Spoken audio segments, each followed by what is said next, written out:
Sorry, my YouTube has been giving me some extreme technical difficulties lately, and I'm not sure why.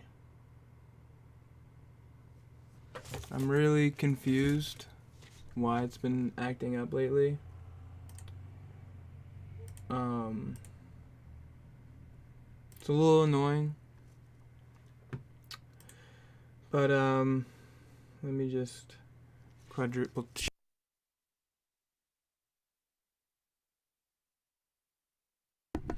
Alright, well, we're live anyway. That's the most important part. I think, at least on my Instagram. I'm not sure why my YouTube's being so weird lately. But we're just going to jump right into it. So, as you guys know, those of you who have been following along, we have reached part 2. We read the introduction yesterday.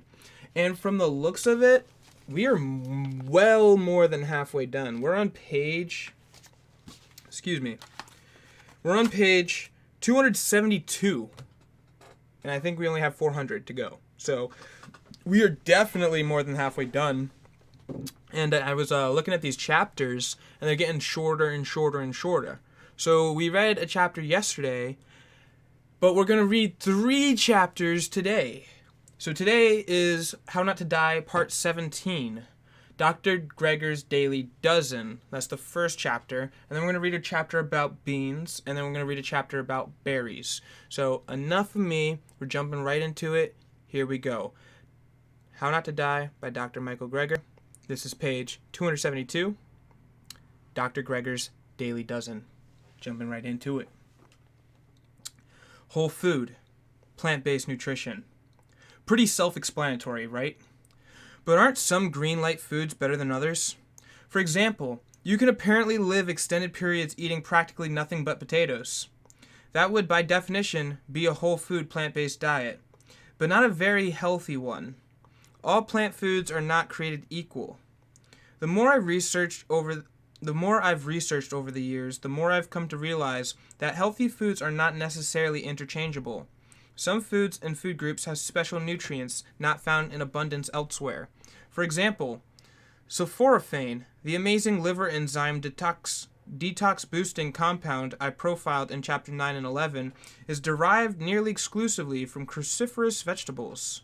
You could eat tons of other kinds of greens and vegetables on a given day and get no appreciable sulforaphane if you didn't eat something cruciferous.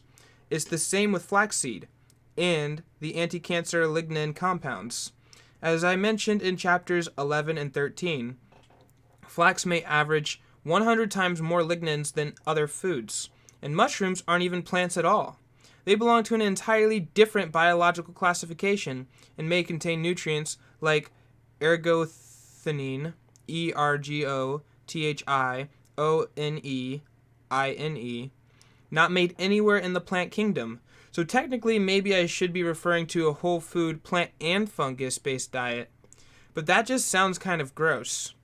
It seems like every time I come home from the medical library buzzing with some exciting new data, my family rolls their eyes, sighs, and asks, "What can't we eat now?" Or they'll say, "Wait a second, why does everything seem to have parsley in it all of a sudden?" My poor family. They've been very tolerant. As the list of foods I tried to fit into my daily diet grew, I made a checklist. Daily dozens, number of servings. 3 checks for beans, 1 check for berries, 3 checks for other fruits, 1 check for cruciferous vegetables, 2 check for greens, 2 checks for other vegetables, 1 check for flax seeds, 1 check for nuts, 1 check for spices, 3 checks for whole grains, 5 checks for beverages, and 1 check for exercise. I made a checklist and had it on a little dry erase board on the fridge. We would make a game out of ticking off the boxes. This evolved into a daily dozen. See figure 6. That's the figure I just read off to you guys. I don't know if you can see that well. It's this figure. All those check marks. By beans, I mean legumes, which comprise all different kinds of beans. including soybeans. This is getting a sticky note. I already know.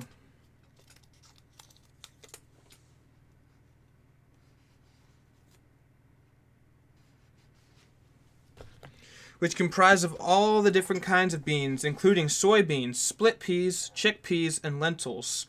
While eating a bowl of pea soup or dipping carrots into hummus may not seem like eating beans, it is. You should try to get 3 servings a day.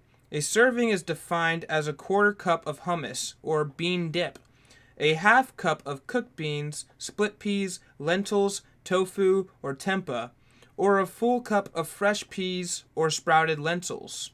Though peanuts are technically legumes, nutritionally I've grouped them in the nuts category, just as I would consider green, snap, or string beans to be better placed in the other vegetables category. Interesting. I would like to put string beans in the bean category because of the little bean peas in them.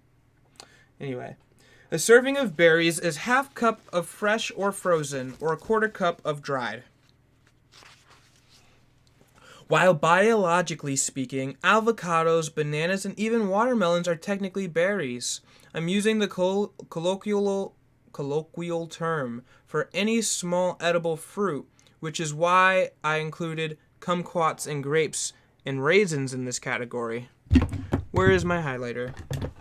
We are whipping out the handy dandy highlighter and highlighting kumquat.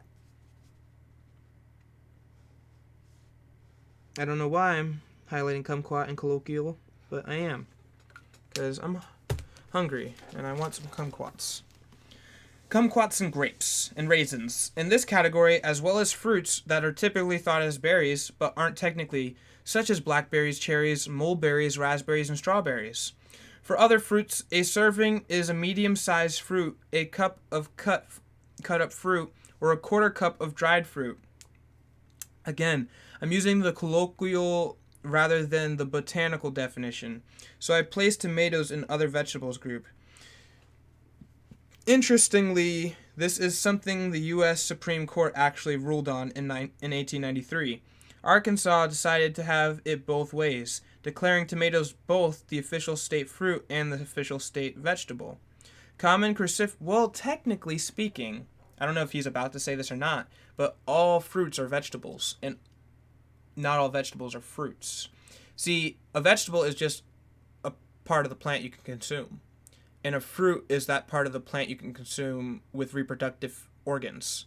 So the fruit is the reproductive part of the plant, and all fruits are vegetables. Any other way. Common cruciferous vegetables include broccoli, cabbage, collards, and kale. I recommend at least 1 serving a day, typically a half cup. And at least 2 additional servings of greens a day, cruciferous or otherwise. Serving size for other greens and vegetables are a cup of raw leafy vegetables, a half cup for other raw or cooked vegetables, and a quarter cup for dried mushrooms. Everyone should try to incorporate 1 tablespoon of ground flaxseed into their diet. This whole page needs a fucking sticky note. God damn. These chapters may be smaller, but the information is more dense. Finally, it's about time. Quarter cup of dried mushrooms. His or her daily diet, in addition of servings of nuts and or other seeds, a quarter cup of nuts is considered a serving, or 2 tablespoons of nut or seed butters, including peanut butter. Chestnuts and coconuts don't nutritionally count as nuts. I also recommend 1/4 teaspoon a day of the spice turmeric. Wow, every day? Wow. Along with any other salt-free herbs and spices you may enjoy. A serving of whole grains can be considered a half cup of hot cereal, such as oatmeal, cooked grains such as rice, including the pseudo-grains, amaranth, can't even pronounce that, it's spelled Amaranth, buckwheat, and quinoa. Cooked pasta or corn kernels, a cup of ready-to-eat cold cereal, 1 tortilla or slice of bread, half a bagel or English muffin, or 3 cups of popped popcorn. Really? Popcorn? Really? Interesting. I want to learn more about popcorn and how he says having a cup of turmeric a day. I want to really look into the tolerance aspect of it and if we build a tolerance to foods. That's what I need to do research in, because every day seems excessive. The serving size in the beverage category is 1 glass, 12 ounces, and the recommended 5 glasses a day is in addition to the water you get naturally from the foods in your diet. Finally, I advise 1 daily serving of exercise, which can be split up over the day. I recommend 90 minutes of moderate intensity activity, such as a brisk 4 miles per hour walking, or 40 minutes of vigorous activity, such as jogging or active sports each day. Why so much? I'll explain my reasoning in the exercise chapter. This may all sound like a lot of boxes to check, but it's not difficult to knock off a bunch at one time.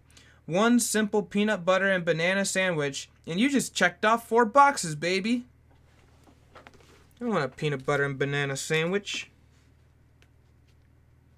Even though he talks down on bananas earlier in this book.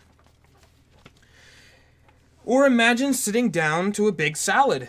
2 cups of spinach, a handful of arugula, and a handful of toasted walnuts, a half cup of chickpeas, a half cup of red bell pepper, a small tomato. You just knocked out 7 boxes in 1 dish. Sprinkle on your flax, add a handful of goji berries, and enjoy it with a glass of water and fruit for dessert. And you could wipe out nearly half your daily checked boxes in a single meal.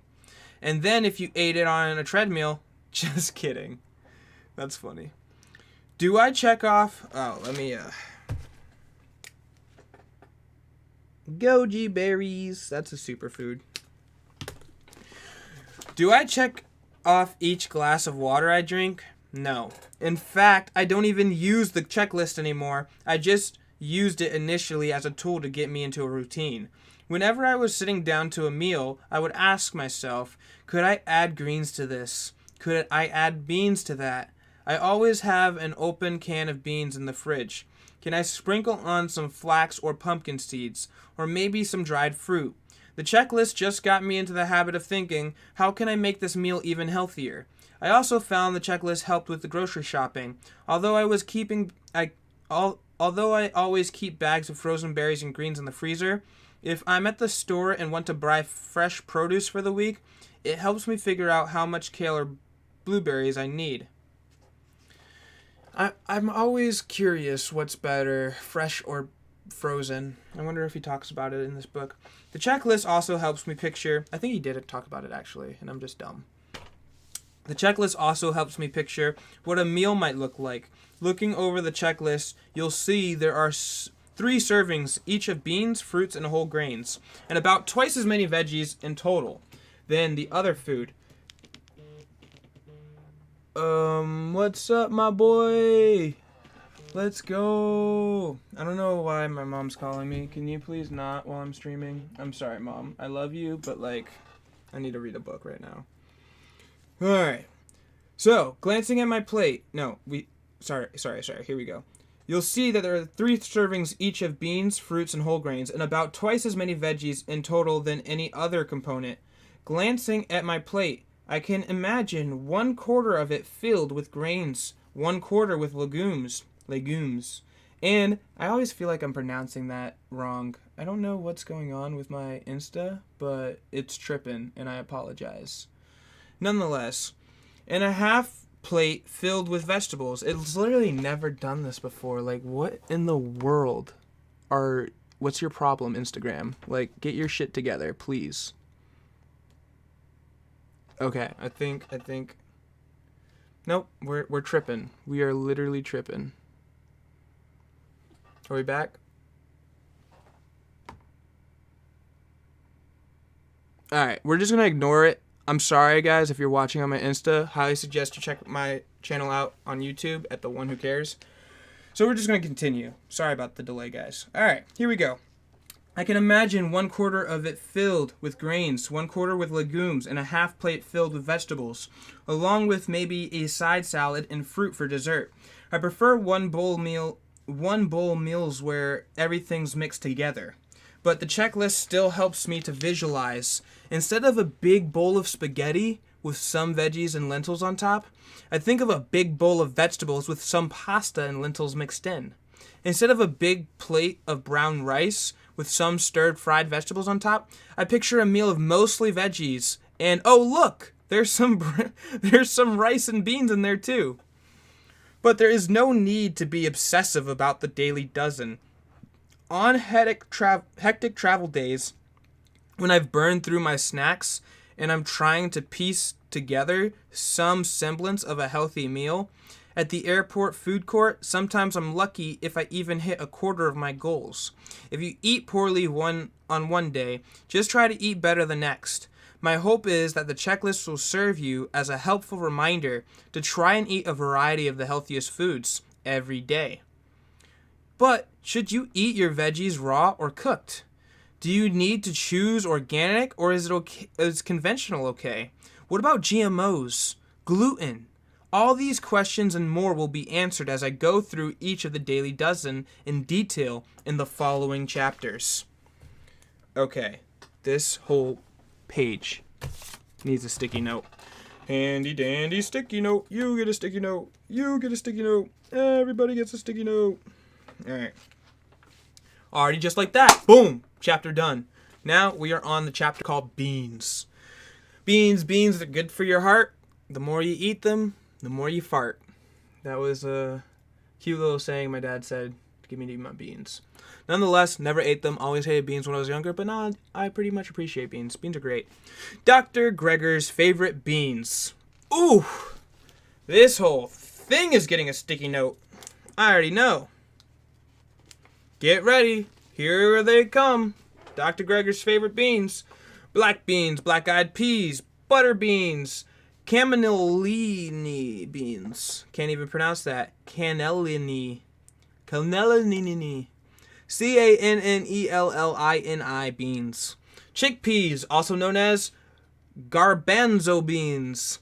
Edamame beans. Edamame. Adame? Probably Adame. Yeah.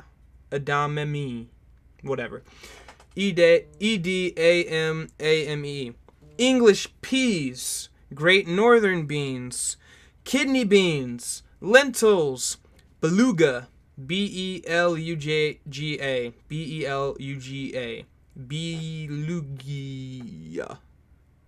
Beluga. Whatever. French and red varieties. Miso navy beans. Those are two, by the way. Miso and then navy beans. Miso is spelled M-I-S-O. Pinto beans, P-I-N-T-O. Small red beans. Split peas. Did he already say that? No, he didn't. He said black-eyed peas. And then yellow or green split peas. And Tempa. Serving sizes. 1/4 cup of hummus or bean dip. 1/2 cup cooked beans, split peas, lentils, tofu, or tempeh. 1 cup of fresh peas or sprouted lentils. Daily recommendation, 3 servings per day. Yikes, that's a lot of servings. I don't know if I could eat that much. Interesting. Maybe I can all fit it in one meal. Like fit 3 servings in one meal and then just wolf it all down. Hopefully that's a thing that you're allowed to do. Because 3 meals a day is just too much time to cook and meal prep. It's just ridiculous. The federal government's MyPlate campaign was developed to prompt Americans to think about building healthy meals. Most of your plate should be covered with vegetables and grains, preferably whole grains, with the rest of the plate split between fruits and the protein group. Legumes were given special treatment, straddling both the protein and the vegetable groups. They're loaded with protein, iron, and zinc, as you might expect from other protein sources like meat, but legumes also contain nutrients that are concentrated in the vegetable kingdom, including fiber, folate, and potassium. You get the best of both worlds with beans all the while enjoying foods that are naturally low in saturated fat and sodium and free of cholesterol. The most comprehensive analysis of diet and cancer ever performed was published in 2007 by the American Institute for Cancer Research. Sifting through some 500,000 studies, 9 independent research teams from around the globe created a landmark scientific consensus report reviewed by 21 of the top cancer researchers in the world. One of their summary cancer prevention recommendations is to eat whole grains and or legumes, beans, split peas, chickpeas, or lentils with every meal. Not every week or every day, every meal. Holy fucking shit. That's something I definitely don't do. Having some oatmeal in the morning makes it easy enough to fulfill the whole grains recommendation. But legumes? Who eats beans for breakfast? Well, lots of people around the world do. A traditional English breakfast includes savory combinations of baked beans on toast, mushrooms, and grilled tomatoes. Japanese breakfast traditionally includes miso soup, and many children in India start their day with idli, a type of steamed lentil cake. IDLI. That sounds delicious. You had me at cake. A steamed lentil cake. More familiar ways for American palates to meet the cancer prevention guidelines might be a whole grain bagel schemed with hummus. Hummus. Or baba ganoush. My friend Paul mashes cannelli beans into his oatmeal and swears you can't even see or taste them. Why not? Soy. Soybeans are probably the beans Americans are most comfortable incorporating into their breakfasts. Soy milk, for instance, has grown into a billion-dollar business, but soy milk and even tofu are processed foods. When it comes to the nutrients you tend to associate with legumes, fiber, iron, magnesium, potassium, protein, and zinc, about half are lost when soybeans are converted into tofu.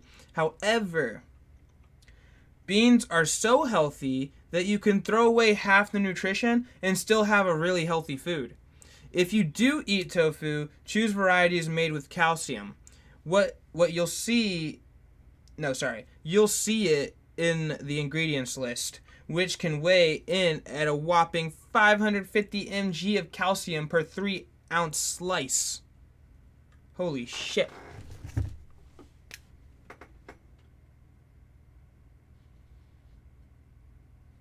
Where is it?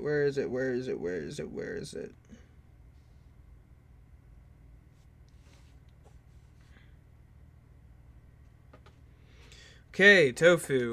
Interesting. What about its estrogen? Tofu and estrogen. I'm going to make a note of that later.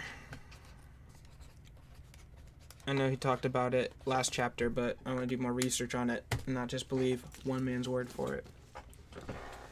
Even better than tofu, though, would be a whole soy food like Tempa, which is a type of fermented soybean patty. If you look closely at Tempa, you can actually see all the little soybeans. I don't usually eat Tempa for breakfast, but I do like to slice it thin, dip it into thick flax egg mixture, see page 341 for my recipe, dredge it through some rosemary seasoned whole grain breadcrumbs. Oh my god, that sounds fucking fire. Rosemary seasoned whole grain breadcrumbs, baby. If that doesn't sound good, I don't know what will. Or Coarse blue cornmeal. And that's getting a highlight. Coarse, C-O-A-R-S-E, blue cornmeal. That was a pretty bad highlight job there. And bake it in my toaster oven at about 400 Fahrenheit until golden brown. That sounds so good. Then I dip it in buffalo hot sauce for a healthier approximation of the chicken wings I enjoyed in my youth. me thinking about food. I'm like, I enjoy this in my mouth right now, and I'm not even having it. What about GMO soy? Interesting. A prominent scientific journal recently editorialized that although we are now swimming in information about genetically modified crops, much of what we are being told is wrong, obviously, from both sides of the debate. Interesting. But a lot of this incorrect information is sophisticated, backed by legitimate sounding research and written with certitude. That's a fucking word I like. Highlighting it. Certitude. How certain are you? I'm certitude. That's definitely not how you use it. The editorial read, quipping that when it comes to GMOs, a good gauge of a statement's fallacy may be the conviction with which it is delivered. Monsanto's Roundup Ready soybeans are the number one genetically modified crop, engineered to be resistant to the herbicide Roundup, also sold by Monsanto, which allows farmers to spray the crops to kill weeds while leaving the soy standing. Though much debate continues to swarm around the hypothetical risk of GMO crops, the greater concern for human health may be the potential for GMO crops to contain elevated pesticide residues. This fear was realized in 2014 when high levels of Roundup pesticides were reported on GMO soybeans but not on GMO organic soybeans. The pesticide levels were considered high compared to the maximum allowable residual levels at the time, but were they high enough to have adverse effects on consumers? Anti-GMO activists point to studies showing Roundup may interfere with embryonic development and disrupt hormones. These studies were respectively on sea urchin embryos and cells from mouse testicles. Gross. Blog screams headlines like "Men, save your testicles," citing articles with concerning names like pubertal exposure to commercial formulation of the herbicide glyphosate, glyphosate, alters testosterone levels and testicular morphology,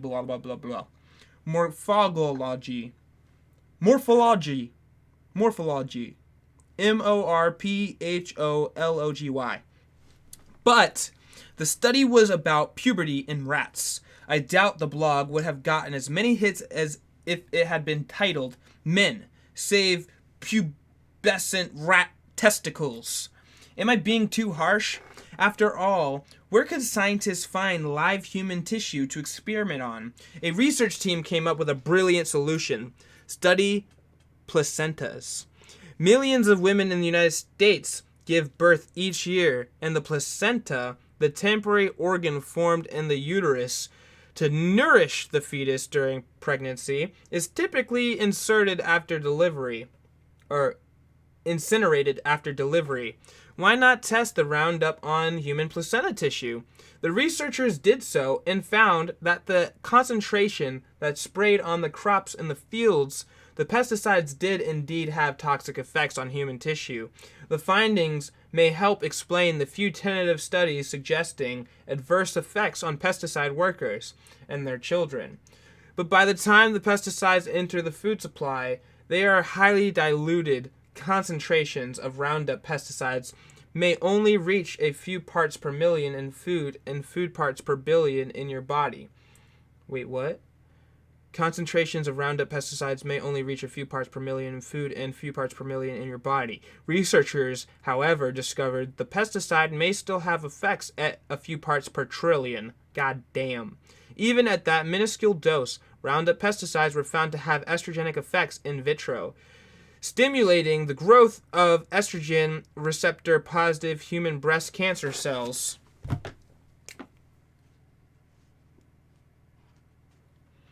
As we saw in Chapter 11, Though soy consumption is associated with lower breast cancer risk and improved breast cancer survival, that may be because most GMO soy in the United States is used as feed for chickens, pigs, and cattle, whereas most of the major soy food manufacturers use non-GMO soy. It could also be because the benefits of eating any kind of soy far outweigh the risk. Regardless, why accept any risk at all when you can choose organic soy products, which by law exclude GMOs? The bottom line is that there is no direct human data suggesting any harm for eating GMO crops, though such studies haven't been done, which critics say is exactly the point. That's why mandatory labeling on track whether or not GMOs are having any adverse effects. That's why mandatory labeling on GMO products would be helpful, so that public health researchers can track whether or not GMOs are having any adverse effects. But I believe it is important to put the GMO issue in perspective. As I've tried to show, there are dietary and lifestyle changes that we can make that could eliminate most heart disease, strokes, diabetes, and cancer. Millions of lives could be saved for this reason. I'm sympathetic to the biotech industry exasperation about GMO concerns when we still have people dropping dead from everything else they are eating. As one review concluded, consumption of genetically modified food entails risk of undesirable effects, similar to the consumption of traditional food. In other words, buying the non-GMO Twinkie isn't doing your body much good. Makes sense.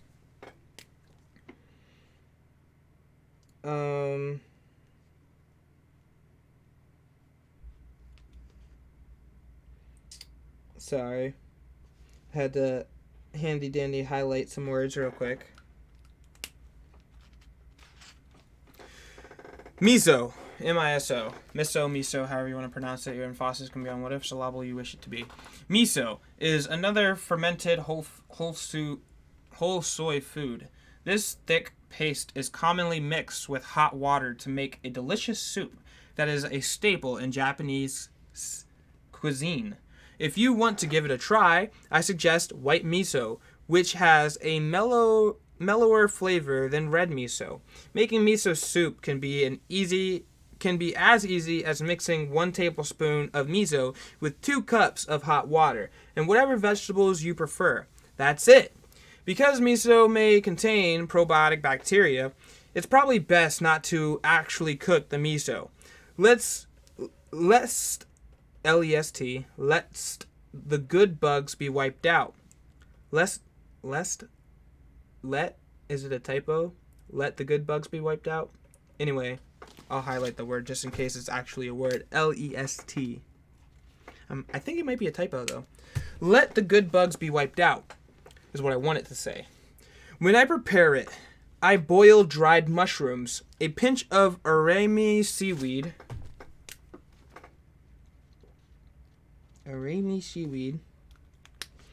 a few sun-dried tomatoes, and greens in a pot and ladle off about a 1/4 cup of hot broth into a large bowl. Add the miso and mash it with a fork until only a thin paste remains. I then pour the rest of the soup into the bowl and stir to combine it with the miso. And because I'm a bit of a hot sauce freak, I add some sriracha for a little kick. My new favorite addition is freshly toasted sesame seeds. I pour out a layer of raw hulled sesame seeds, put them into a toaster oven until they just start to turn golden, and then throw them sizzling into a soup. Makes the whole kitchen smell heavenly. Interesting.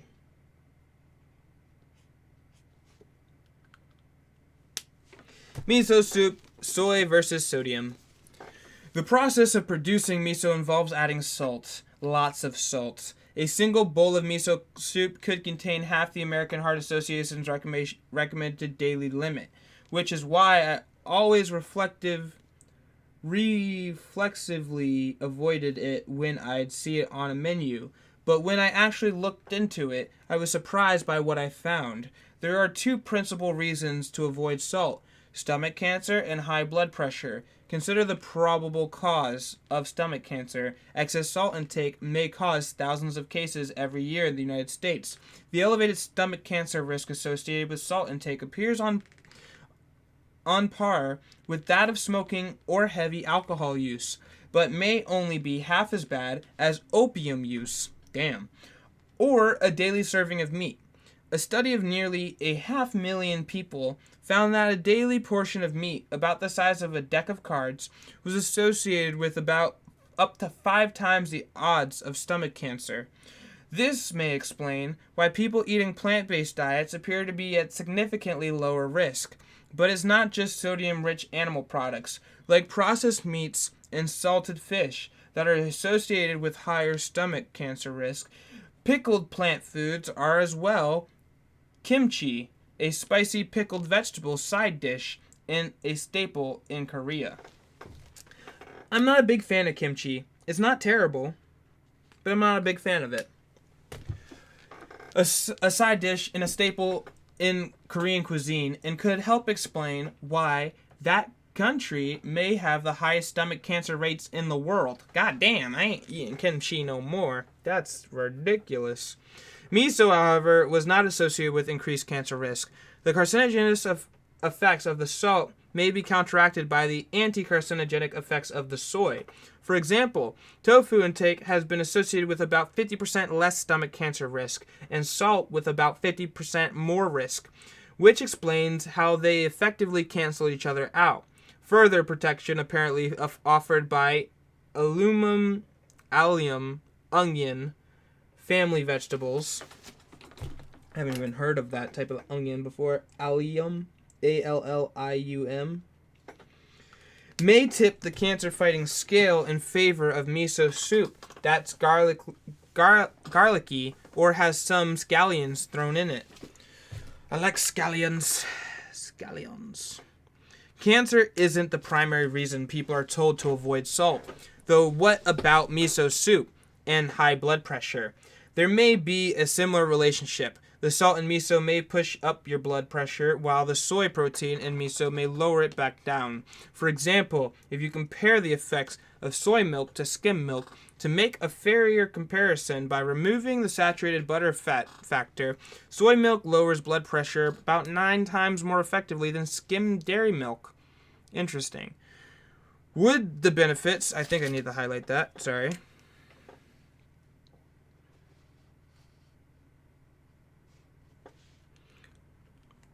Would the benefits of soy be enough to counter the effects of salt in miso, though? Japanese researchers decided to find out. Over a 4-year period, they tracked men and women in their 60s who started out with a normal blood pressure to see who was more likely to be diagnosed with high blood pressure. Those who had 2 or more bowls of miso soup a day, or those who had 1 or less. 2 bowls a day would be like adding half a teaspoon of salt to your daily diet. Yet those who consumed at least that much miso were found to have 5 times lower risk of becoming hypertensive. Interesting. The researchers concluded, our results on miso soup have shown that the anti-hypertensive effect of miso is probably above the hypertensive effect of salt. So miso soup may actually be protective overall. Edamame,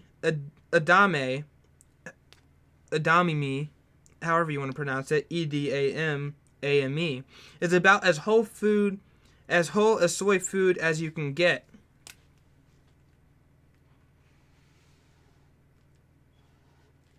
After all, these are soybeans still in their pods.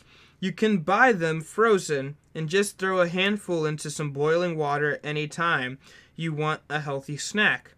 They cook in about 5 minutes. All you need to do is strain them, and if you are like me, crack lots of fresh pepper onto the pods and nibble the beans right out. You can also buy them pre-shelled, but then they're not so fun to eat. On the opposite end of the processing spectrum are plant-based meat alternatives like veggie burgers, which are healthy only insofar as they replace the real thing. Beyond Chicken, for example, has fiber, zero saturated fat, zero cholesterol, and equal protein. 2 and fewer calories than the actual chicken breast, plus presumably less food poisoning risk. But Beyond Chicken places in comparison to the nutrition found in the soybeans, yellow peas, and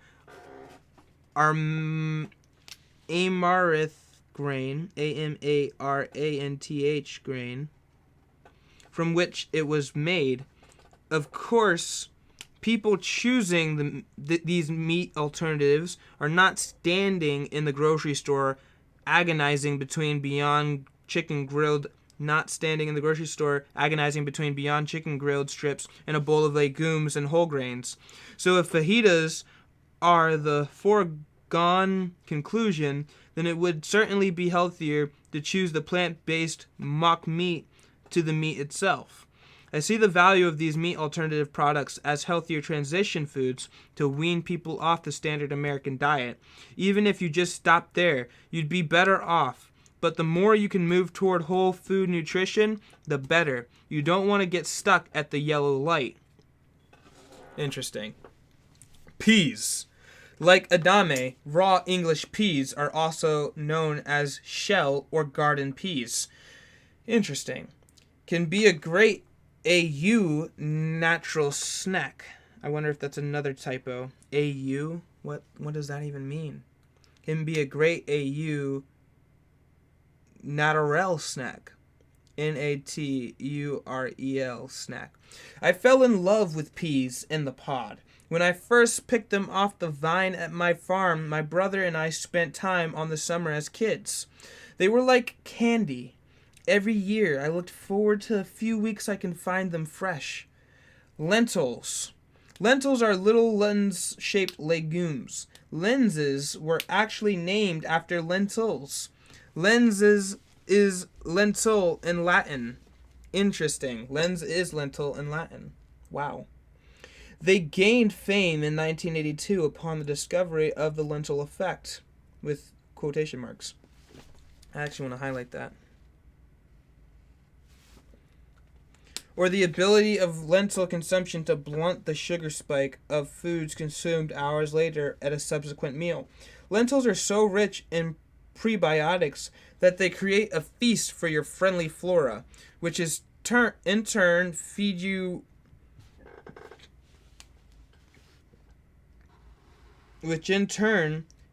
right back with beneficial compounds such as propionate, propionate, that relax your stomach and slow the rate at which sugars are absorbed into your system.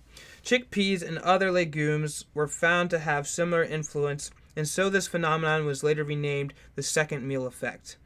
Lentils are already one of the most nutrient-dense legumes, but when sprouted, their antioxidant power doubles, and even quintuples for chickpeas. Lentils can be easily sprouted into one of the healthiest possible snacks. I was amazed when I'd first tried making them. What start out looking like hard little pebbles transforms into tender morsels in just a couple of days. Why add protein powder to your smoothies when you can add sprouted lentils in a sprouting jar, or simply a mason jar covered with cheesecloth? See, that's the difference. He's talking about sprouts now. Microgreens are healthier than sprouts because when you sprout things from a jar, you're just using the nutrients from the jar and the water. But if you sprout things from fertile soil, you get nutrients from the soil and the water. So microgreens mean sprouts with soil. Doing it hydroponically, you're doing it with less minerals and nutrients. You could always add it in your own ionic mineral blend, but I'm no scientist, so don't quote me. Any of the ways. With cheesecloths secured around with a rubber band. Soak lentils overnight in water, drain, and then rinse and drain twice daily for another couple of days. Sprouting to me is like gardening on steroids. I can create fresh produce in 3 days right on my kitchen counter. Of course, if you open a can of lentils, you can enjoy them in about 3 seconds. Are canned beans as healthy as home cooked? Canned beans are convenient, but they but are they as nutritious as home cooked? A recent study discovered that indeed canned beans are as healthy as boiled beans, with one exception: sodium. Salt is often added to canned beans, resulting in sodium levels up to 100 times more than if you cook them without any salt.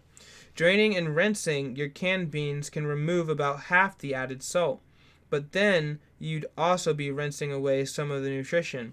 I recommend purchasing the no salt added varieties and cooking them with the bean liquid in whatever dish you're whipping up.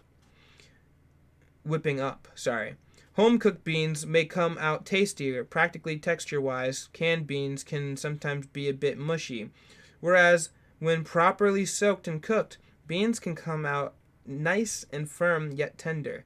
Using dried beans is also cheaper. Some bean counting researchers found that canned beans can be about 3 times as expensive as home cooked, but the difference only came out to about 20 cents per serving. My family chooses to spend that extra 20 cents to save the hours beans can take to cook. The only legumes I have the patience to cook from scratch are lentils. They cook quickly and don't need to be pre-soaked. You can just simmer them as you would pasta in a pot with an abundance of water for about half an hour. In fact, if you are making pasta and have the time, why not let some lentils boil in the water for 20 minutes before adding the pasta? Lentils are great in spaghetti sauce.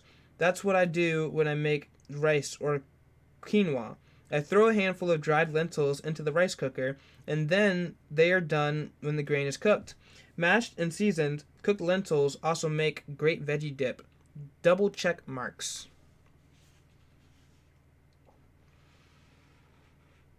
Interesting chapter indeed. Dipping veggies in hummus is a double check box snack. And don't forget other bean blending, from garlicky white bean spreads and pinto patties to spicy. Let me highlight this real quick. And pinto patties to spicy black bean dip. Another fantastic snack, can you tell I love snacking, is roasted chickpeas.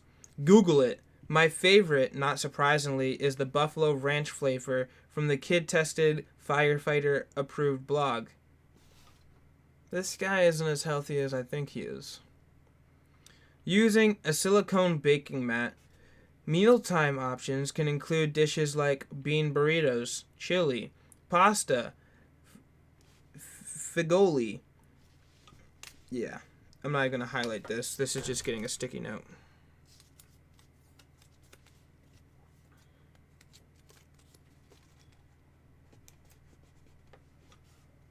I don't even know what fagoli is. Red beans and rice. Minestrone. Ooh, I love minestrone. Two-skin white bean stew and black bean lentil or split pea soup. My mom turned me on to dehydrated pre-cooked pea soup mixes. The lowest sodium brand I've been able to find is from Dr. John McDougall's Food Line. You simply add the mix to boiling water with some frozen greens and stir. Whole Foods Market sells inexpensive 1-pound frozen bags of pre-chopped blend of kale. Collard and mustard greens couldn't be easier. I pack pea soup mixed with when I travel. It's lightweight and I can prepare it in the hotel room coffee maker. Big bucks on beans benefits. For more than a decade, soy foods have enjoyed the rare privilege of a FDA-approved food label health claim about soy's ability to protect against heart disease. A billion-dollar industry, Big Soy, has a lot of money to fund research touting the benefits of their bean. But is soy really the top bean, or are other legumes just as powerful? It turns out that non-soy beans, including lentils, lima beans, navy beans, and pinto beans, drop bad cholesterol levels as effectively as soy protein. One study, for example, found that eating a half cup a day of cooked pinto beans for 2 months may drop your cholesterol by 19 points. That's a lot of points. Yes, we are using another sticky note. Probably shouldn't, but we are. One of my favorite go-to quickie meals go-to quickie meals, that's an interesting way to say that. One of my favorite go-to quickie meals starts with toasting some corn tortillas. Food for Life, the same company that makes Ezekiel bread. Ooh, I love Ezekiel bread. Not as good as Dave's organic killer bread, though. Makes a sprouted yellow corn tortilla.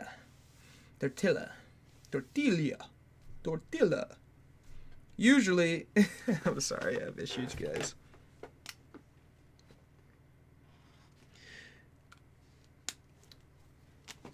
Usually sold in the frozen section. Then I mash some canned beans on them with a fork and add a spoonful or two of jarred salsa. All the better. If I have a fresh cilantro, salad greens, or avocado to top it all off. If I'm lucky enough to have fresh collard greens, I'll steam a few leaves and use them as burrito wraps to replace the tortillas.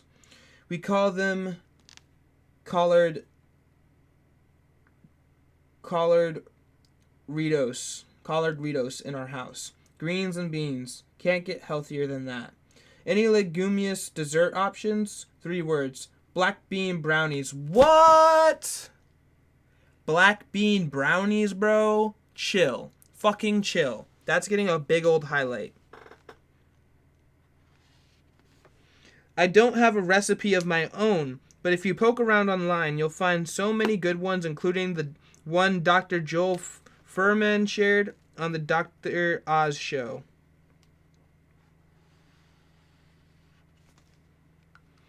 Which uses almond butter as the green light source of fat and dates as the green light source of sugar. Oh, I have some dates.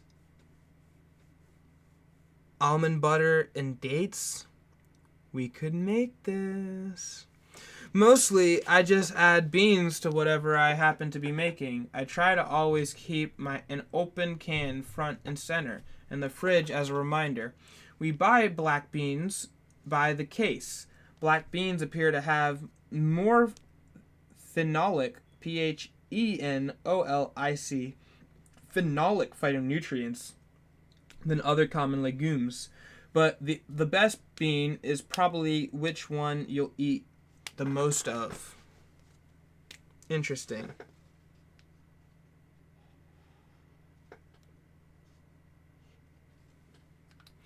Clearing the air about beans and gas. I was literally just saying this at the beginning of my stream. Namaste, Valdrick! Damn it! I missed you in my comment section. Son of a bitch. I miss Valdrick, man. He was a cool guy. Any of the way. Clearing the air about beans and gas. Beans, good for your heart. The more you eat them, ... longer you live? ? Legumes have been found to be the most important predicator of survival in older people. Around the globe, whether it was the Japanese eating soy products, the Swedes eating brown beans and peas, or the Mediterranean region eating lentils, chickpeas, and white beans, legume intake was consistently associated with a longer lifespan. Researchers found an 8% reduction in risk of premature death for every 20 grain increased in daily legume intake. That's barely 2 tablespoons worth.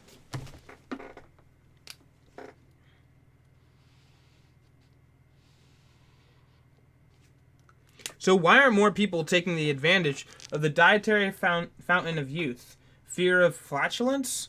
Is that really the choice you're left with then? Breaking wind or breaking down? Passing gas or passing on? Are the concerns about the gassiness of beans just a bunch of hot air? When researchers tried adding a half cup of beans to people's diet, the majority experienced no symptoms at all. Even among people who did get gassy, 70% more reported that it diminished by the 2nd or 3rd week of the study. The researchers had concluded people's concerns about excess flatulence from eating beans may be exaggerated. Flatulence may be more common than you think. Americans report passing gas an average of 14 times a day. God damn!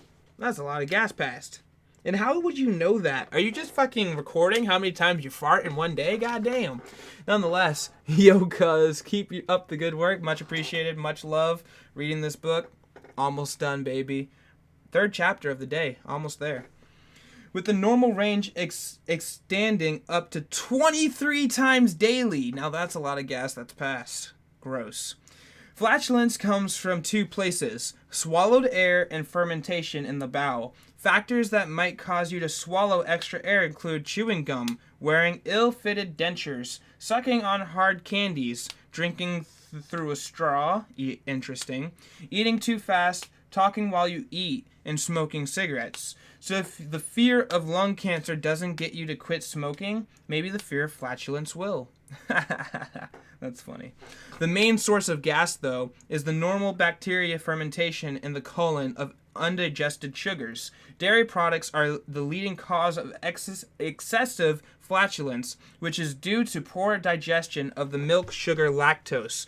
One of the most flatulent patients ever reported in the medical literature was effectively cured once all dairy products were removed from his diet. The case, reported in the New England Journal of Medicine and submitted to the Guinness Book of World Records, involved a man who after consuming dairy experienced 70 passages in 1 4-hour period.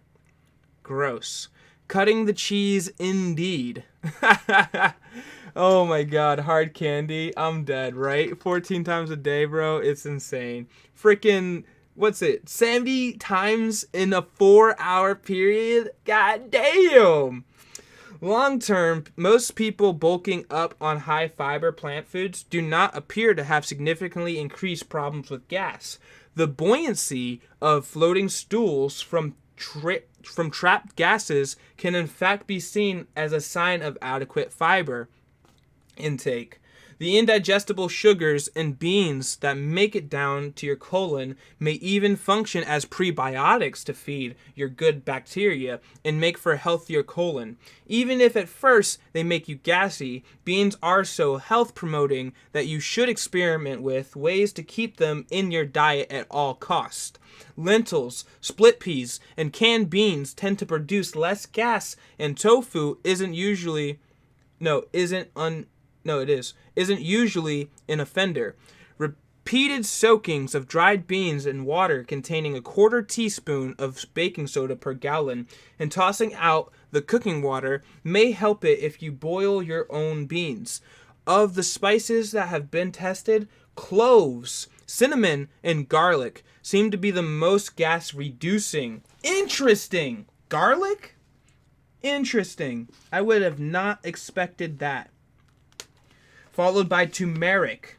But cheap supplements that contain alpha galactoside, something big word, I cannot boil foods. No more cereal and milk for me. I'm dead. Alpha, I'll spell it for you. GALACTOSIDASE. Talk about a big word. Can't pronounce it, not going to try it again. An enzyme shown to break up the bean sugars and take the sail out of your wind. Odor is a separate issue. The smell appears to come primarily from the digestion of sulfur-rich foods. So to cut down on the stench, experts have recommended cutting back on such foods as meat and eggs. Hydrogen sulfide is called rotten egg gas for a reason. This may be why people who eat meat regularly were found to generate as much as 15 times the sulfides as those eating plant-based diets. There are healthy sulfur-rich foods such as garlic and cauliflower. If you are about to embark on a long trip in confined space after a big meal of aloo gobi, Pepto-Bismol, and generic equivalents can act as a windbreaker by binding up the sulfur in your gut to eliminate odors. Now that's interesting. Aloo gobi is spelled Aloogobi. I don't even know what it is, but it's like a Pepto-Bismol, I guess. And generic equivalents can act as a windbreaker by binding up blah blah blah blah blah. But this should be used only as a short-term solution due to the potential for bismuth toxicity with chronic use. For bismuth, that's a good word. BISMUTH. There are the high-tech solutions such as carbon fiber, odor-eating underwear. What the fuck? Odor-eating underwear costs $65. Jesus Christ. Which were put to the test in a series of studies that included such gems as utilizing gas-tight mylar pantaloons, the ability of the charcoal-lined cushion to absorb sulfur-containing gases instilled at the anus of 8 subjects was assessed. Now that's a long quotation. Odors eating, bro. I know, that's crazy. The name of the charcoal-lined cushion? The Toot Trapper.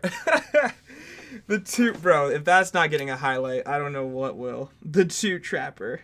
I might make an investment in the Toot Trapper.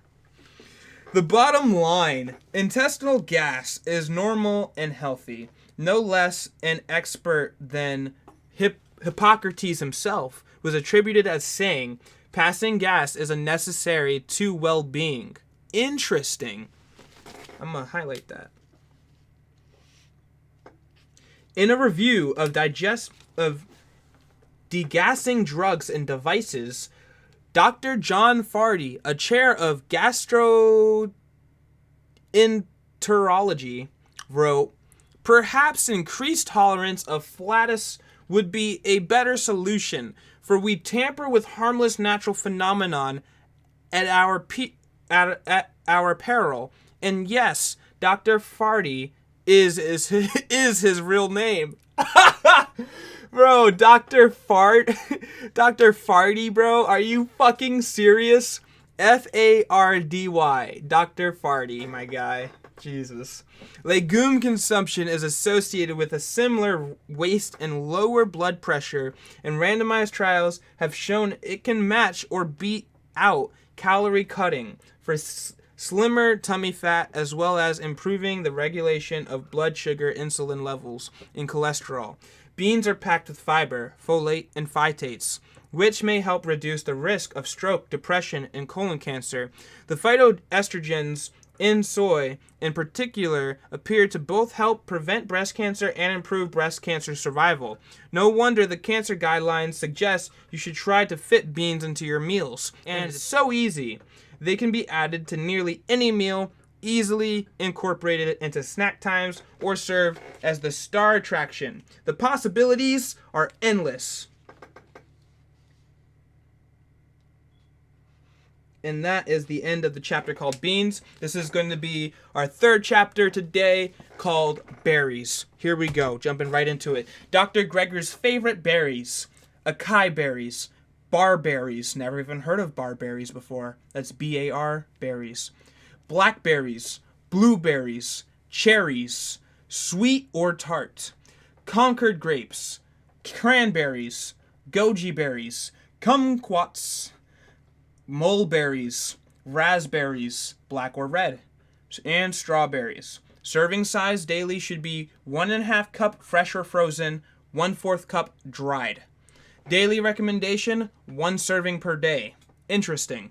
The case for berries has been made throughout this book. Berries offer potential protection against cancers, chapters 4 and 11.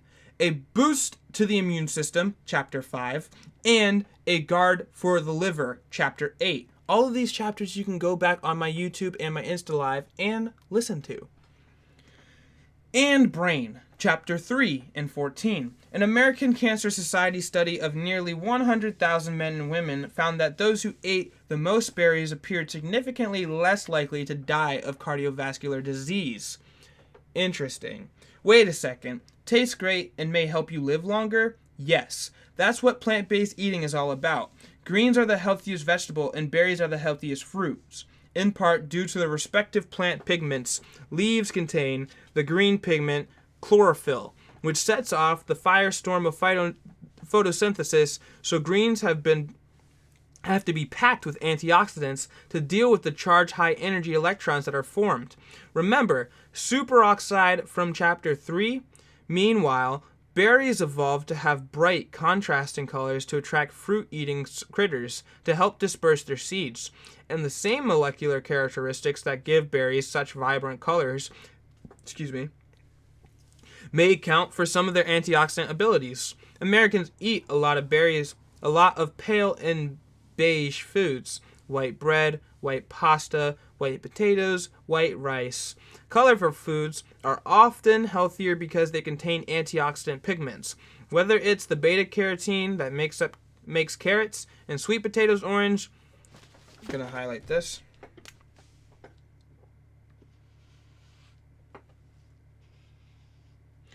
Or the lycopene antioxidant pigment that makes tomatoes red, or the anthocyanin pigments that make the blueberries blue. The colors are the antioxidants. That knowledge alone should revolutionize your stroll down the produce aisle. Guess which have more antioxidants, red onions or white onions? You don't need to look up the answer. I'm going to guess red onions. Where is it? You can see the difference with your own eyes. Indeed, red onions, we were right, have 76% more antioxidant capacity than white, with yellow onions in between. So given the choices, why buy any other white onion ever again? Red cabbage may contain 8 times more antioxidants than green cabbage. Interesting. That is very interesting.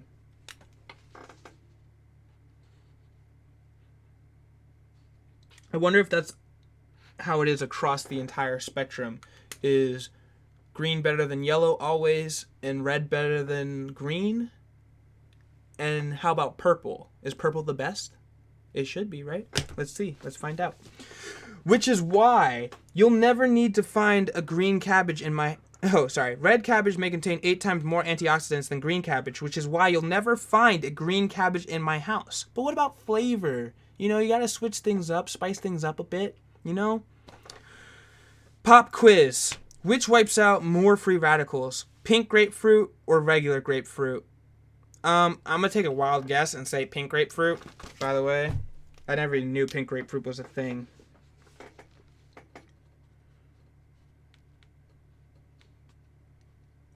Where was I? Okay. Sorry. Granny Smith or Red Delicious? What? Granny Smith or Red Delicious? Iceberg lettuce or romaine? Oh, the quiz isn't over. Granny Smith or Red Delicious? I don't even know what those things are. Iceberg lettuce or romaine? Red grapes or green? Yellow corn or white corn? See, you don't need me to go to the grocery store with you. You can make all these calls yourself. What about purple-skinned eggplant or white-skinned eggplant? Trick question. Remember, the pigment is the antioxidant, so the color of the skin doesn't matter. If you peel it off, as we learned in chapter 11, that's why you never want to peel apples. Wait, what? What about the purple-skinned eggplant or the white-skinned eggplant? Trick question. Remember that the pigment is the antioxidant, so the color of the skin doesn't matter if you peel it off. As well, as we learned in chapter 11, that's why you never want to peel apples. It's for this same reason kumquats may be the healthiest citrus fruit, since you can eat them rind and all. Interesting. Kumquats, huh? Shop for the reddest of strawberries. Oh, I also need to do that eggplant thing.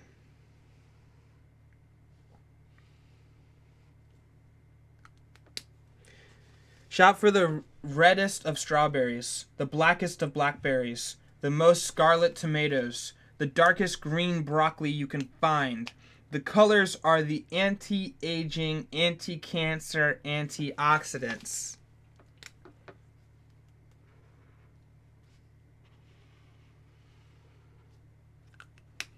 Antioxidant content is one of the reasons I've singled out berries for special treatment. They are second only to herbs and spices.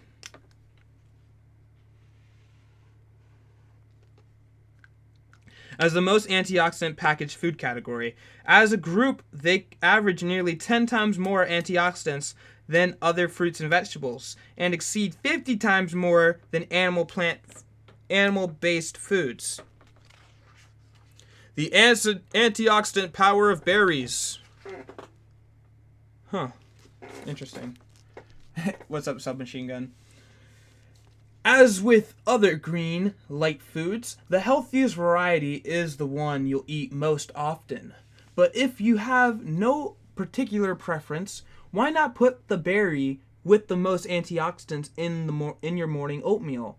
Thanks to a study that compared more than 100 different berries and berry products, we now know which one that is.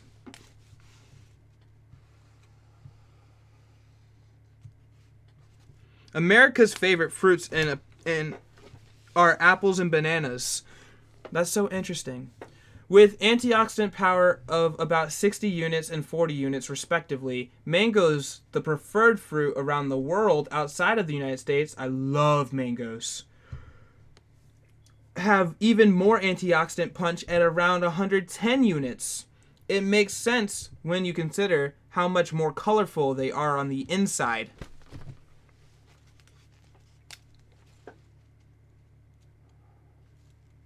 And the reason why bananas and apples turn brown the fastest is because they have the least amount of antioxidants in them. Okay. Where was I? Okay, here we go. But none of these fruits are a match for berries. Strawberries weigh in at about 310 units per cup. Cranberries at 330, twice as much. Oh, sorry, I skipped a line. Raspberries at 350, blueberries at 380, though wild berries may have twice as much. And blackberries at a whopping 650 units. I love blackberries, bro. I'm about to go eat some more blackberries right after this.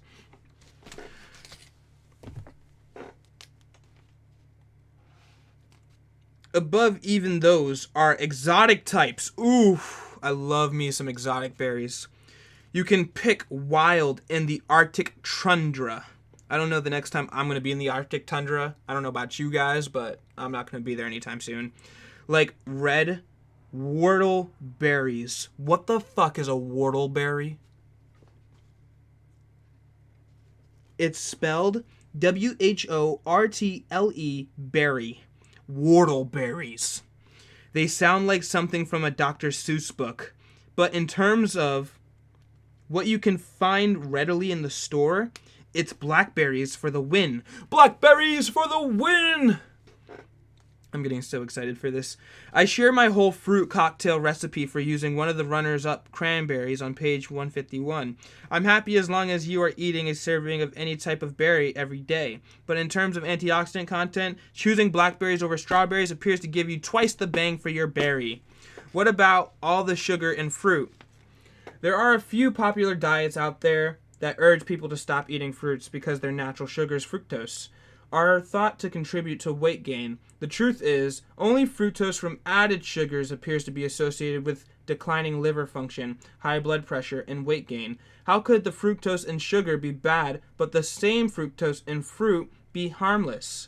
Think about the difference between a sugar cube and a sugar beet. Beets are the primary source of sugar in the United States. In nature, fructose comes pre-packaged with the fiber, antioxidants, and phytonutrients that appear to nullify adverse fructose effects. So it's the similar thing as it is with berries as it was with soy milk. Interesting.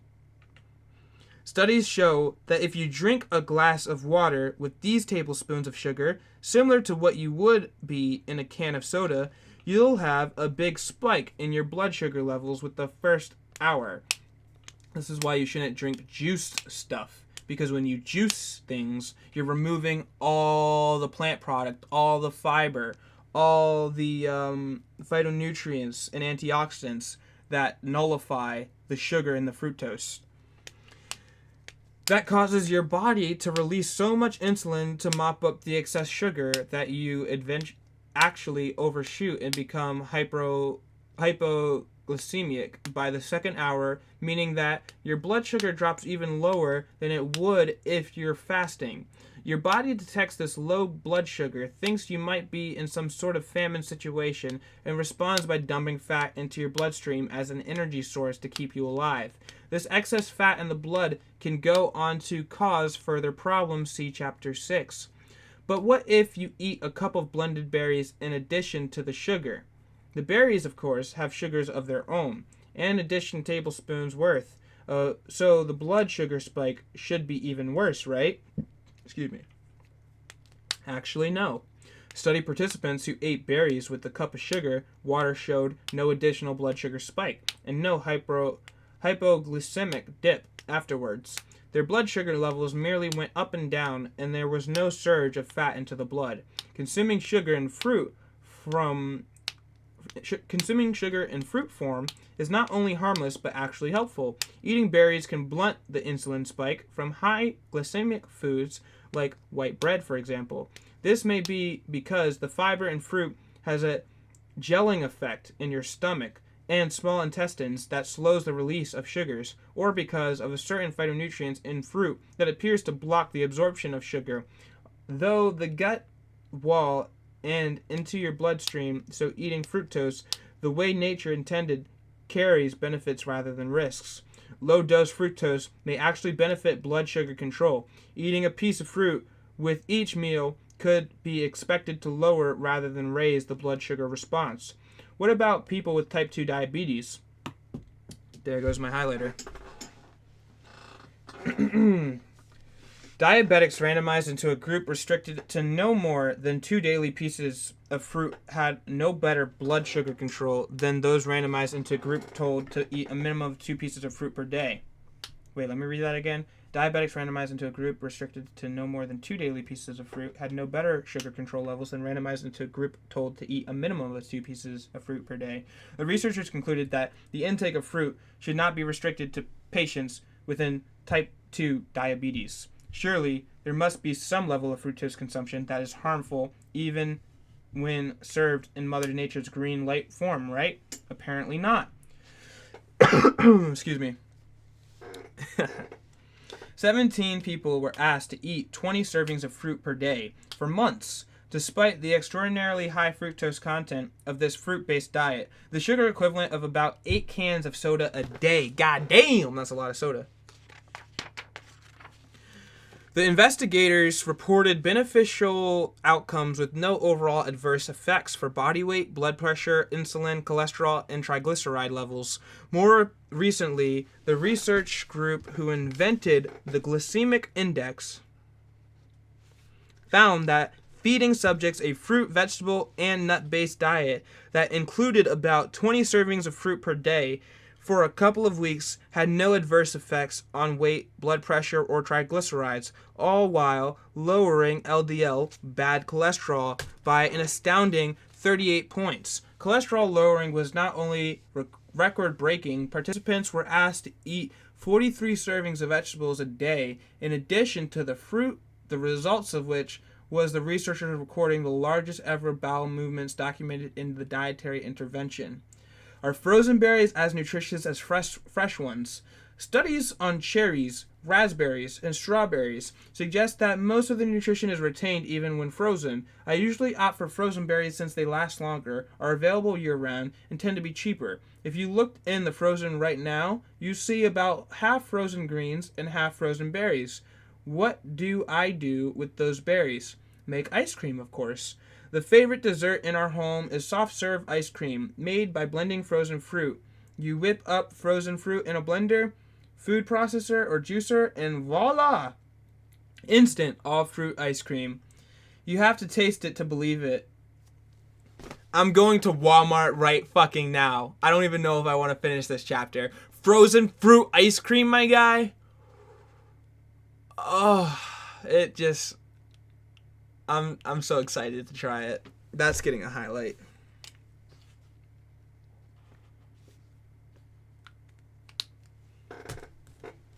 Instant all fruit ice cream. You have to taste it to believe it. The simplest recipe has one ingredient: frozen bananas. Peel and freeze ripe banana. The riper the better. I'm talking brown. One frozen, thrown them in a food processor. Once frozen, throw them in a food processor and blend. They transform into a smoothie, light, fluffy dessert, cheaper, healthier, and tastier than anything you might get in a trendy frozen yogurt shop. Of course, making berry ice cream, or at least berry banana mix, is even healthier. My favorite is chocolate. To make it, blend dark sweet cherries or strawberries mixed with a tablespoon of cacao powder. I wonder why it says cacao power. I wonder if that's a typo and it meant to say cacao powder. Damn, I really hope this book isn't ending with a bunch of typos, because that's unfortunate. It's kind of lazy to see a book of this caliber with so many typos. I hope that's not a typo. Teaspoon of cacao powder? I'm pretty sure it's supposed to say powder, though. Any of the ways. A splash of milk or some pitted dates. If you didn't yet get your nuts from the day, you can add some almond butter. Either way, you get an instant, decadent chocolate dessert. So nutritious that the more you eat, the healthier you are.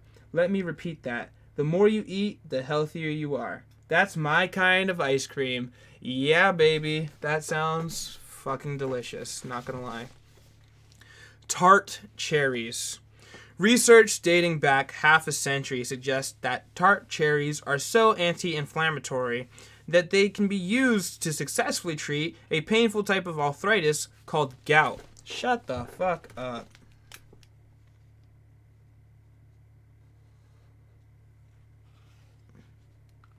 Delicious. Dietary treatments are much welcomed, as some gout drugs can cost $2,000 a dose?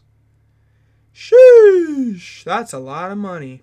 To me at least, carry no clear-cut distinction between non-toxic, toxic, and lethal doses, or can cause a rare side effect in which your skin detaches from your body. Of course, the best way to deal with gout is to try to prevent it in the first place with a more plant-based diet. Cherries can reduce the level of inflammation among healthy people too, and measured by a drop in C-reactive protein levels. So I was excited to find a green light source available year-round. A canned product with only 2 ingredients, cherries and water. I drained off the liquid, which then goes into my hibiscus punch recipe on page 390. And mix the cherries in a bowl of cooked oatmeal along with cacao powder and pumpkin seeds.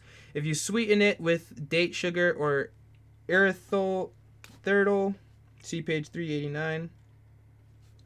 It's like eating chocolate-covered cherries for breakfast. A note of caution. For the same reason that high doses of anti-inflammatory drugs such as aspirin should be avoided during the 3rd trimester of pregnancy, cacao, berries, and other foods high in anti-inflammatory polyphenols, polyphenols, polyphenols,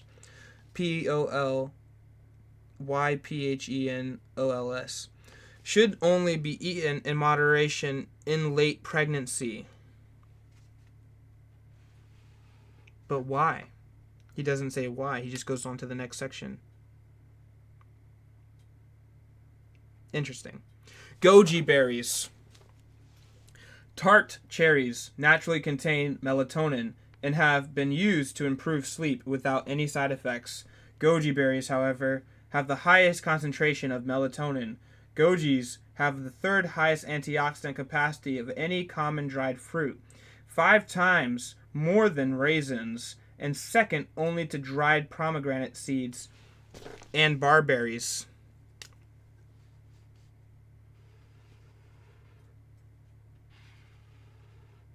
A fruit commonly found in the Middle Eastern markets of spice stores. Gojis also have specific antioxidant pigments that makes corn yellow. Zeaxanthin. Zeaxanthin. When eaten, zeaxanthin is shuttled into your retinas, the back of your eyes, and appears to protect against macular degeneration. Macular? Not molecular, macular. Interesting. MACULAR. Degeneration, a leading cause of vision loss. The egg industry boasts about zeaxanthin content in yolks, but goji berries have about 50 times more than eggs. Fuck yes. That's a win for goji berries. A double-blind, randomized, placebo-controlled trial found that gojis may even help people already suffering from macular degeneration. The researchers used milk to improve the absorption of zeaxanthin, which, like all carotenoids, is fat soluble. But a healthier way would be to use green light sources of fat, such as nuts and seeds, in other words, goji trail mix. Aren't goji berries expensive, though? In natural food stores, they can go for $20 a pound. But in Asian supermarkets, you can buy them as lycium berries. Lycium. And they are even cheaper than raisins. So however you used to eat raisins as a snack, in baked goods, in your breakfast cereal, or oatmeal, whatever, I recommend you make the switch to gojis. Interesting. Black cruets and bilberries. What the fuck is a bilberry? Bilberries. And then black cruets, whatever. Currants. Speaking of berries, an eyesight, a double-blind placebo-controlled crossover trial of... That's a new study. Crossover. Of black cruets found they can improve the symptoms of computer eye strain, known in doctor speak as video display terminal work-induced transient refractive alteration. Jesus fucking Christ, doctors. Chill the fuck out. You don't need to say all those words for computer eye. Like, computer eye strain. Simple as that. Don't be all like, video display terminal work-induced transient refractive alteration. Like, shut the... This is... Okay, moving on. What passes for cruets in the United States are usually champagne grape raisins.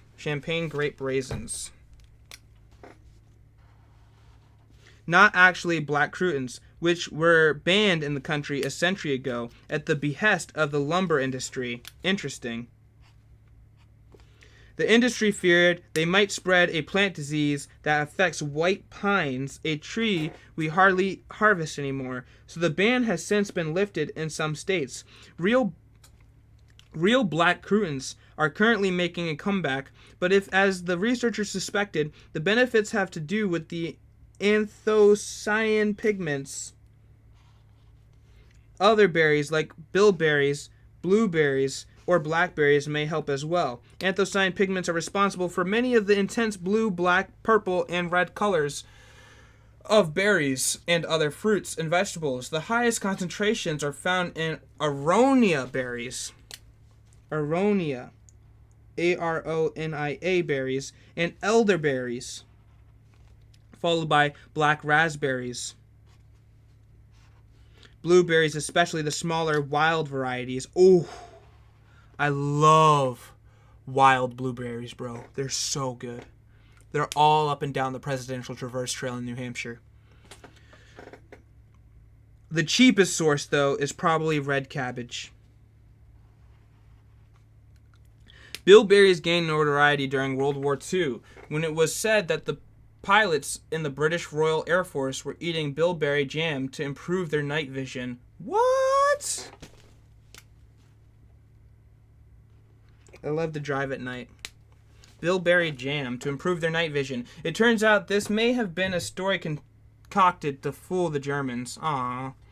The more likely reason the Brits were able to suddenly target Nazi bombers in the middle of the night wasn't because of the bilberries, but thanks to the top secret new invention, radar. That's funny. Unfortunately, these anthocyanin pigments take a hit when berries are processed into jam.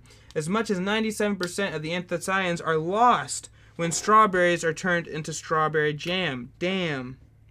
I didn't even mean that to rhyme, but it did, so now we're just cruising through it like a cool cat. Freeze drying, however, appears to be remarkably nutrient preserving. I remember trying astronaut ice cream as a kid when I visited a Smithsonian's Air and Space Museum. That what freeze-dried strawberries taste like to me, they just melt in your mouth. Delicious, nutritious, but expensive. Freeze-dried strawberry ice cream. Fresh berries, of course, are divine. My family enjoys pick your own outings and then freezes the abundance. I've also been known to lay a sheet under branches of mulberry trees that grow in a park by our house. Now I'm curious. How cold is too cold when freezing? How cold is too cold when freezing? Or not cold enough? Okay, almost done, guys. Bear with me. I've also been known to lay a sheet under branches of mulberry trees that grow in a park by our house and gently knock down a ripe bounty with a broom handle. Evidently, nearly all wild aggregate berries, meaning berries that look like clusters of little balls, like blackberries, raspberries, and mulberries, in North America are edible. But please be sure you make an ironclad identification before foraging. Berries in all their colorful, sweet, and flavorful glory are protective, little antioxidant powerhouses. The issue shouldn't be how you are going to get your one minimum daily serving, but rather how you are going to pry yourself away from them in your smoothie, as a dessert, on your salad, or just popped right into your mouth. They are nature's candy. Too much of anything is bad for you. That was the chapter on berries, guys. We are now on 296 other fruits. And now I also want to know, how much is too much?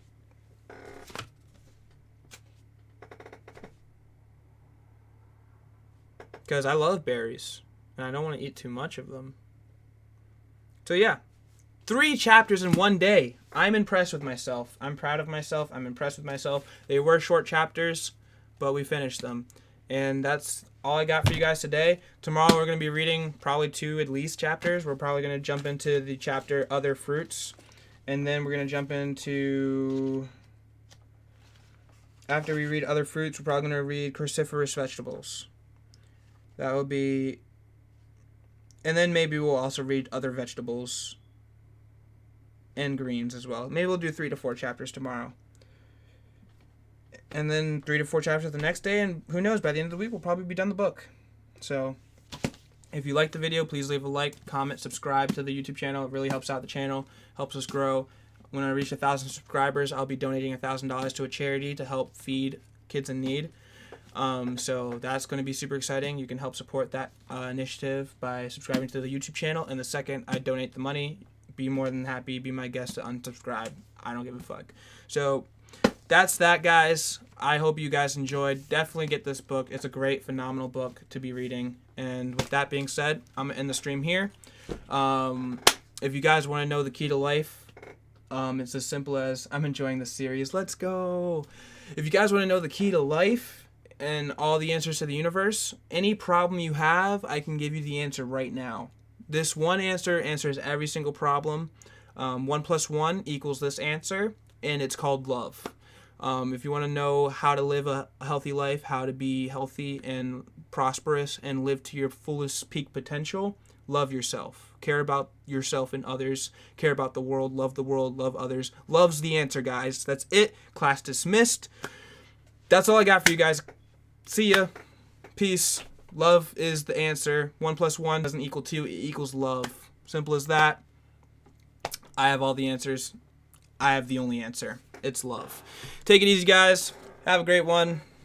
Remember, if you need to believe in anything in the entire world, believe in yourself.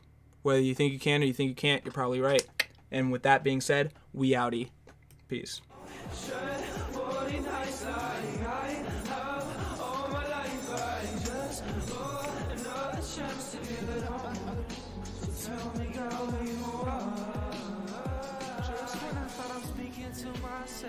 I've seen something that is floating across that edge.